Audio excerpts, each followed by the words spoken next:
Saat sedang asik mengobrol dengan anak kecil tersebut, tiba-tiba Danu mendengar suara desahan perempuan di balik batu dan ilalang.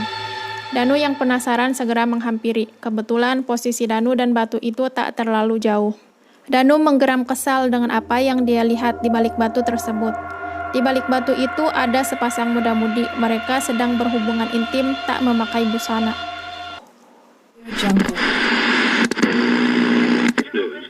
Kejadian ini terjadi di sebuah pulau Jawa. Ada satu desa yang melakukan berbagai ritual hanya untuk menyantet seseorang.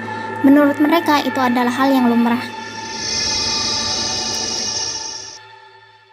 Seorang pria tengah duduk di sebuah halte sambil membaca sebuah koran lokal. Matanya menatap suatu berita yang bertuliskan seorang polisi meninggal karena berusaha mengungkap kasus santet. Ia menutup koran tersebut, kejadian yang tak pernah dilupakan olehnya hingga kini masih menyisakan duka. Serangkaian peristiwa itu terjadi ketika temannya bernama Maman mengajak berpetualang ke dataran tinggi yang berada di Pulau Jawa. Suara handphone berdering. Danu berusaha berkali-kali menekan tombol handphonenya yang sudah agak tidak berfungsi dengan baik. Maklum, handphone jadul, tak seperti zaman sekarang. Halo, ada apa Ron? Lo di mana Dan? Di warung kopi dekat rumah. Ya udah, gue kesana. Oke. Danu mengakhiri percakapan dengan temannya lewat telepon dan kembali menyesap kopinya. Memang nikmat sekali bersantai di warung kopi, ditemani rokok di tangan, udara malam yang membuat Danu betah berlama-lama di sana. Lampu cahaya motor menyoroti wajah Danu, membuat Danu sedikit geram. Woi, matiin jancuk. Ya elu Dan, gua baru datang udah marah-marah aja. Brengsek, lu duluan bikin gua kesel. Hahaha. Tawa dari Imron setelah turun dari motornya. Bu, kopi hitam 2. Ya sebentar Ron, jawab ibu yang punya warung. Loh, ngapain lo pesen 2? Kopi gue juga belum habis. Lo emang cucu biadab Dan? Mbah lo tuh mau ngopi. Mbah. Loh, iya toh dari tadi di samping lo.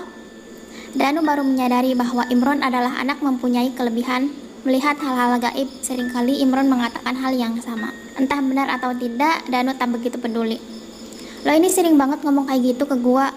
Cuma buat nakut-nakutin gue doang kan? Sebelum menjawab pertanyaan Danu, Imron meraih 2 kopi yang dipesannya tadi dari tangan ibu tersebut dan memberikan kopi itu kepada Danu. Nih taruh kopinya di samping kanan lo. Gila lu lama-lama Ron, ngasih kopi gak ada orangnya. Mending gua minum. Lo yang minum, lo yang bayar.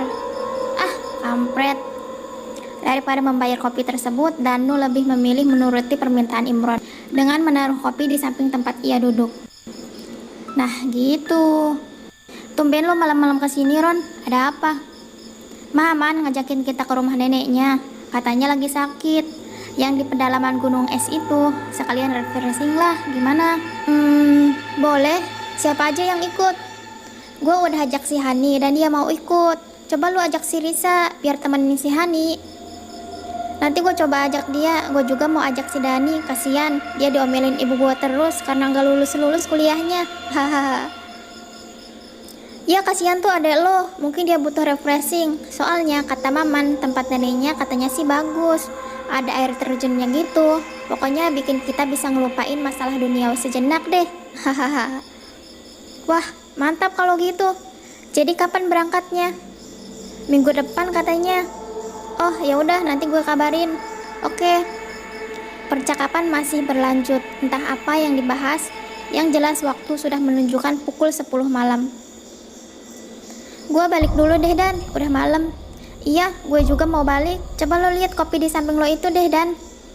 Danu menelan ludah. Tanpa sengaja ia melihat ke arah kopi yang berada di samping tempat duduknya.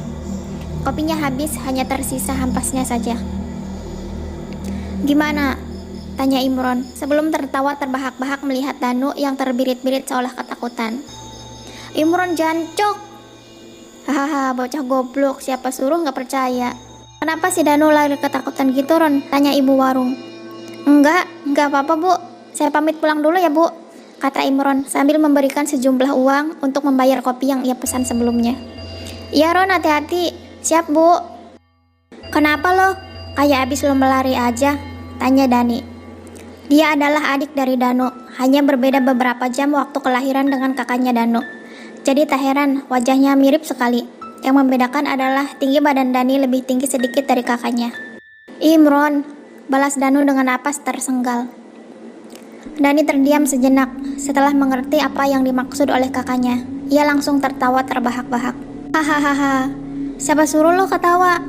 Katanya nggak percaya begituan lo. Hahaha, berisik. Lo mau ikut nggak? Kemana? Tempat neneknya Maman, di pedalaman gunung es, sekalian liburan. Daripada lo stres mikirin kuliah yang gak kelar-kelar itu. Kampret, tahun depan gue lulus, doain aja. Boleh tuh, sama siapa aja ke sana? Gua, Maman, Imron, Hani. Gua sih mau ajak si Risa biar nemenin si Hani. Ya udah gua ikut. Kapan berangkatnya? Minggu depan katanya. Ya udah. Danu berjalan masuk ke kamarnya, meninggalkan Dani yang sedang menonton TV di ruang tamu. Danu berhenti sejenak, berbalik badan menatap Dani.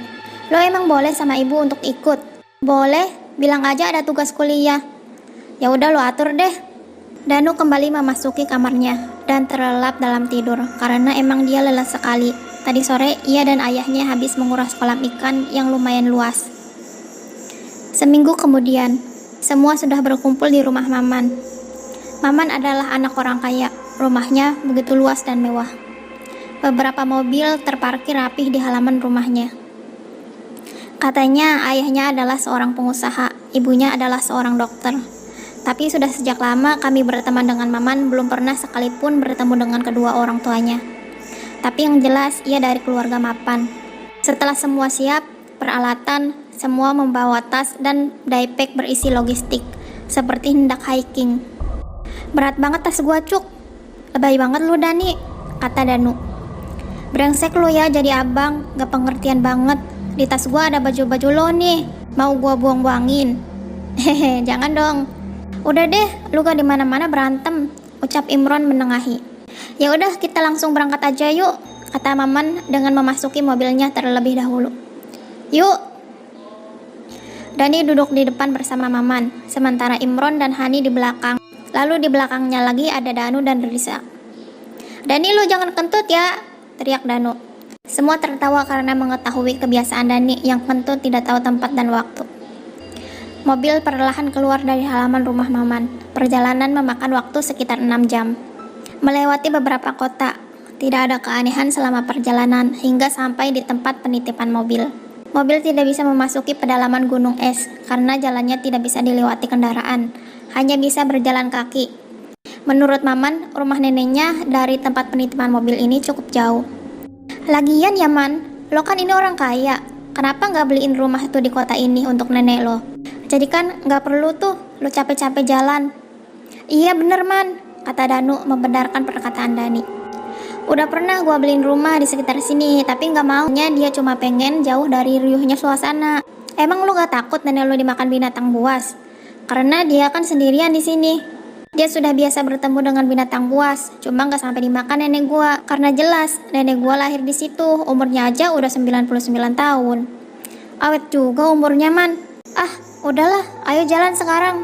Mumpung masih jam 3 sore. Udah Man, pimpin perjalanan lah. Kita kan gak tahu di mana tuh rumah nenek lo. Kesini aja baru pertama kalinya. Maman mengangguk menyadari karena dia memang berada di paling belakang setelah memarkirkan mobilnya. Mata Dani memeriksa pepohonan yang menjulang tinggi sambil berjalan mengikuti langkah Maman yang berada di depannya. Matanya menangkap sebuah tulisan terpampang jelas di papan yang tertempel di sebuah pohon bertuliskan, "Dilarang memasuki kawasan ini." Man, kita nggak boleh masuk ke kawasan ini. Kata siapa? Tuh, kata Dani menunjuk tulisan pada papan yang dilihatnya. Dilarang untuk dilanggar dan... Wah, gila nih orang. Pokoknya kalau sampai kesasar, gua minta ganti rugi 1 M buat modal kawin. Semua tertawa mendengar pernyataan Dani sambil meneruskan langkah mengikuti Maman. Man, ini benar jalannya kan? Kok dari tadi gak nyampe-nyampe?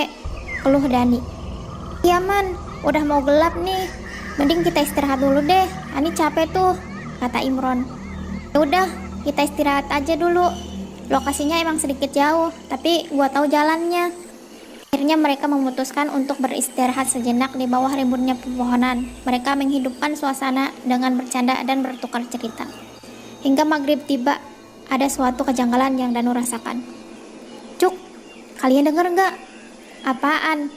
Tanya Dani. Nggak jadi, jawab Danu. Imron menatap Danu yang merasakan resah. Dan, lo kenapa? Suara apaan sih ini anjing? Teriak Danu, membuat mereka menatap Danu. Kenapa sih Dan? Nggak ada yang dengar suara. Riuh banget, berisik banget Cuk. Udah ayo pergi dari sini, ucap Imron yang sudah mengetahui ada yang ganjil dari Danu. Semua bergegas untuk melanjutkan perjalanan mereka. Ketika setengah perjalanan, Hani yang berada di depan Imron tiba-tiba berlari ke arah utara dengan sangat cepat. Hani kenapa? Tanya Maman. Imron tak menjawab, dia langsung mengejar Hani. Spontan semua berlari mengikuti Imron mengejar Hani. Hani, berhenti. Hani tetap tidak berhenti. Dia masih asik berlari tanpa menengok ke belakang sekalipun. Dia bukan Hani yang kita kenal. Brak. Hani terjatuh karena sebuah batu yang menyandung kakinya. Imron segera memeluk Hani ketika Hani berusaha bangkit kembali untuk berlari. Hani menggeram. Bocah kecil, gak sopan. Pegangin Hani, kata Imron. Danu dan Dani segera memegang tangan Hani. Maaf Tom Mbah, saya mohon keluar dari tubuh teman saya ini, ucap Imron sebelum tangannya memegang kening Hani. Saat itu juga Hani terjatuh lemas, tapi ia tersadar. Han, kamu lagi datang bulan ya? Tanya Maman. Iya. Ron, kenapa lu gak bilang kalau cewek lu lagi datang bulan? Gua juga gak tahu Man. Udahlah, gak usah dibikin ribut, kasihan Hani, ucap Danu menengahi. Ya tuh, mending kasih minum dulu Hani. Sekarang bukan waktunya saling menyalahkan. Maman memilih diam saat itu juga. Nih minum, kata Risa memberikan sebotol air minum dari tas daypacknya. Hani ini orang yang peka terhadap hal-hal seperti itu. Jadi ia tak bertanya-tanya apa yang barusan terjadi dengannya. Udah, mending kita lanjutin perjalanannya besok aja. Gak bisa Dan, ini udah deket. Malah gak bagus kalau Hani lagi datang bulan di sini. Benar kata Maman, kita nggak bisa lama-lama di sini. Mereka mengamati kita di sini, rame banget di sini. Gua takut nggak cuma Hani yang kayak gini, kita semuanya bisa di posisi Hani tadi. Danu dan Dani menelan ludah mendengar pernyataan Imron. Ya udah, kasih waktu Hani untuk istirahat sebentar. Nggak usah, biar Hani gua gendong. Pokoknya kita nggak bisa lama-lama di sini. Kalian ngerti kan maksud gua? Tanya Imron. Semua mengangguk mengerti dan bergegas kembali. Katanya refreshing, kok malah bikin nambah pusing. Mending gua di rumah aja, ucap Dani sedikit cemas sekaligus sebal. Udah ayo cepat, kata Danu sambil menengok ke belakang menatap Dani yang belum beranjak juga dari tempatnya. Walau akhirnya ia mengikuti langkah teman-temannya. Hari semakin gelap, keringat membasahi baju, rasa takut menghantui pikiran mereka. Tuh, rumahnya. Ada rasa lega ketika Maman mengatakan itu. Memang terlihat satu cahaya yang tak begitu terang dari kejauhan. Namun menjadikan itu harapan untuk mereka bahwa malam yang penuh ketakutan sudah berakhir. Dan kami sudah berada di depan rumah nenek Maman. Rumahnya luas juga Man. Jelas lah, kan gue yang renovasi rumahnya. Disuruh ibu gue, jadi gak usah takut nyasar karena gue udah berkali-kali kesini. Ya udah, ayo masuk. Danu dan Dani kaget ketika pintu dibuka. Ada seorang nenek-nenek tua dengan rambut penuh dengan uban, tapi panjangnya semata kaki, sedang berdiri tepat di pintu tersebut, seperti menunggu kedatangan kami. Maman menyalam neneknya, segera diikuti kami dan bergantian mencium tangannya. Nenek gua ini gak bisa ngomong bahasa Indonesia dengan jelas, jadi kalau ketemu orang kayak kalian gini, dia banyaknya diem. Dia lebih banyak diem sebenarnya, jadi harap maklum ya. Oh iya Man, gak apa-apa kok, kita ngerti, kata Danu sambil menatap nenek Maman. Antar teman-temanmu ke kamarnya. Iya. Sebelum nenek Maman pergi, dia sempat menatap Danu, lalu terselip senyum di bibirnya. Danu membalas tatapannya, hingga nenek itu pergi dengan menyeret satu kakinya. Udah, ayo gua antar ke kamar kalian, biar bisa istirahat, kata Maman. Mengerti pasti mereka lelah dengan perjalanan yang mereka lalui sebelumnya. Iya ayo Man, gua capek nih. Akhirnya Maman mengantar teman-temannya ke kamarnya masing-masing. Danu, Dani, dan Imron satu kamar. Di sebelah kamarnya ditempati oleh Hani dan Risa. Lalu Maman sendiri di kamar depannya Danu. Sekitar pukul 9 malam, terdengar suara ketukan pintu dari kamarnya Danu. Siapa itu? Gak tahu, coba lihat sana Dan. Akhirnya Dani memutuskan untuk melihat siapa di balik pintu kamarnya. Ada seorang wanita muda, cantik, membawakan nampan dengan 3 cangkir di atasnya. Nih tehnya Den. Loh, kami gak pesen teh. Disuruh ibu. Oh, ya udah, makasih Mbak. Dia hanya membalas senyum dan Dani meraih nampan itu dari kedua tangannya, lalu memberikan teh itu pada Imron dan kakaknya Danu. Siapa itu? Kok ngasih teh? Pembantu kayaknya deh. Soalnya katanya disuruh ibu, yang artinya disuruh neneknya Maman. Oh, ya udah, bagus deh. Ternyata baik banget neneknya itu. Mungkin dengan kedatangan kita membuat dia terhibur, kan di sini sepi banget. Iya, bisa jadi sih. Ya udahlah, gua mau tidur, ngantuk. Pagi hari, semua berkumpul di ruang makan untuk sarapan pagi, kecuali neneknya Maman. Nenek lu mana, Man? Kok gak ikut makan? Mungkin masih tidur. Mereka menyantap hidangan lauk pauk di atas meja itu dengan nikmat. Hingga Dani teringat wanita yang memberikan teh semalam. Man, pembantu nenek lu cakep juga ya. Pembantu? Iya, yang semalam ngasih teh ke kita bertiga. Nenek gua aja sendiri di sini, nggak ada siapa-siapa selain dia. Jangan bercanda deh, Man. Tuh, kalau nggak percaya, tanya aja sama nenek gua sendiri, kata Maman, yang melihat neneknya hendak bergabung di meja makan tersebut. Napa, Le? Ini loh, Nek. Teman-temanku semalam diberikan teh oleh gadis cantik yang mengaku pembantu di sini. Hehehe. Kamu ingin tahu siapa dia? Dia adalah arwah penasaran dari pendaki yang terjatuh di jurang gunung es itu. Dani menatap Danu dan Imron bergantian. Begitu pula dengannya saling membalas tatap secara bergantian. Berarti yang saya minum semalam itu apa, Nek? Tanya Dani. Getih, jawab nenek Maman. Dan mereka terdiam dengan pernyataan nenek Maman tadi. Ayo, makannya dilanjutin. Danu, Dani, dan Imron berdiri dari meja makan. Permisi, Nek.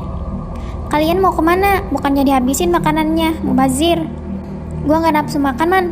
Sama, Man. Gua juga gak nafsu makan. Seumur-umur gua gak pernah minum darah, kecuali kalau kuku tangan gua berdarah. Itu juga gua mut-mut biar gak sakit, kata Dani dengan raut wajah mual. Akhirnya mereka bertiga pergi menuju kamar mandi. Suara seseorang yang memuntahkan isi perutnya. Gantian, Cuk. Bentar, dikit lagi nih, kata Dani yang berada di dalam kamar mandi. Masa lu gak bisa bedain, Ron? Mana yang manusia dan mana yang makhluk halus? Kan lu punya penglihatan gaib, kata Danu pada Imron yang menunggu di depan pintu kamar mandi bersamanya. Mana gua tahu, Dan. Kan gue di dalam kamar. Yang ngambil minumnya kan adek lo. Tapi masa lu gak bisa ngerasain hawa-hawa apa gitu? Ya enggak lah, gue cuma bisa ngeliat. Berisik. Gue yang trauma karena gue tatapan sama cewek itu. Gue terbayang terus wajahnya. Gue takut dia datang lagi, kata Dani baru saja keluar dari kamar mandi. Bahaya kalau dia sampai suka sama lo. Emang kenapa kalau dia suka sama gue? Lo bakalan dihantui terus. Dani terdiam sejenak. Wajahnya menampakkan rasa cemas. Ron, Dan, gua cariin, ternyata lu pada di sini, kata Maman yang baru saja datang. Kenapa nyariin kita, Man? Ayo, kita ke air terjun. Ayo, Man, kata Dani dengan nada bersemangat. Ya udah, bawa baju ganti, kita mandi di air terjun itu nanti. Oke, gua nunggu di depan ya. Ya udah, Man, ntar kita kumpul di situ. Oke. Setelah mereka membawa daypack berisi pakaian ganti, mereka berjalan menuju air terjun yang dikatakan Maman. Dengan Maman di depan menjadi pemimpin perjalanan. Man, katanya air terjunnya di belakang rumah nenek lo. Iya, emang di belakang rumah nenek gua, tapi kan ini ada bukit yang tinggi di belakangnya, jadi kita harus muter lewatin bukit ini. Oh, jauh berarti ya, Man? Lumayan, tapi lelah kalian bakal terbayar dengan pemandangan yang indah kok. Pulangnya jangan malam-malam tapi, tambah Maman. Kenapa emangnya, Man? Tanya Danu. Maman tidak menjawab dan masih asik berjalan mendahului mereka. Karena tidak digubris oleh Maman, Danu lebih memilih diam dan mengikuti langkahnya tanpa terpikir aneh-aneh setelah itu. Sekitar 1 jam perjalanan melewati beberapa jalan yang menanjak, suasana yang sejuk membuat lelah mereka terganti, ditambah suara burung saling bersahut-sahutan. Sudah mulai terdengar suara air yang begitu deras dari kejauhan. Wah, udah deket nih. Iya Dan, tuh lihat aja ada sungai kan, tambah Maman. Wah, mantap banget air terjunnya, jernih banget. Bisa diminum gak ini, Man? Bisa, karena ini adalah air pegunungan, kayak di iklan Aqua itu. Seger banget Man airnya, gila, kata Dani yang sudah berada di depan sungai yang tak jauh dari teman-temannya. Tuh, air terjunnya, ucap Maman dengan jari menunjuk ke arah barat. Terlihat sebuah air terjun, airnya jatuh begitu deras pada sungai yang mengalir di bawahnya. Surga dunia, Cuk. Semua terkagum karena melihat keindahan alam yang luar biasa. Hari sudah petang, tapi mereka masih asik bermain di air terjun tersebut. Cuk, udah sore nih, balik yuk, ajak Imron. Ya udah, gua ganti baju dulu, ucap Danu. Di balik sebuah batu, Danu mengganti bajunya. Kakak, Danu tersentak kaget dengan apa yang didengarnya barusan. Mungkin hanya berhalusinasi. Danu kembali memakai pakaiannya. Kakak. Suara itu terdengar, tapi kali ini sangat dekat. Di belakang, Danu membalikkan tubuhnya. Kaget bukan main, karena ada anak kecil perempuan berbaju lusuh, giginya yang jarang tersenyum pada Danu. Ada apa, Dek? Anterin aku pulang, Kak. Aku habis main tebak umpet sama teman-temanku tadi. Lalu aku tersesat sampai sini. Ya udah, mari kakak antar. Dia hanya membalas senyum. Akhirnya Danu berjalan menggandeng anak kecil itu, berjalan ke arah utara. Saat sedang asik mengobrol dengan anak kecil tersebut, tiba-tiba Danu mendengar suara desahan perempuan di balik batu dan rumput ilalang. Danu yang penasaran segera menghampiri. Kebetulan posisi Danu dan batu besar itu tak terlalu jauh. Danu menggeram kesal dengan apa yang dia lihat di balik batu tersebut. Anjing lo, Man, gak nyangka gua lu sebejat ini. Apa yang di balik batu tersebut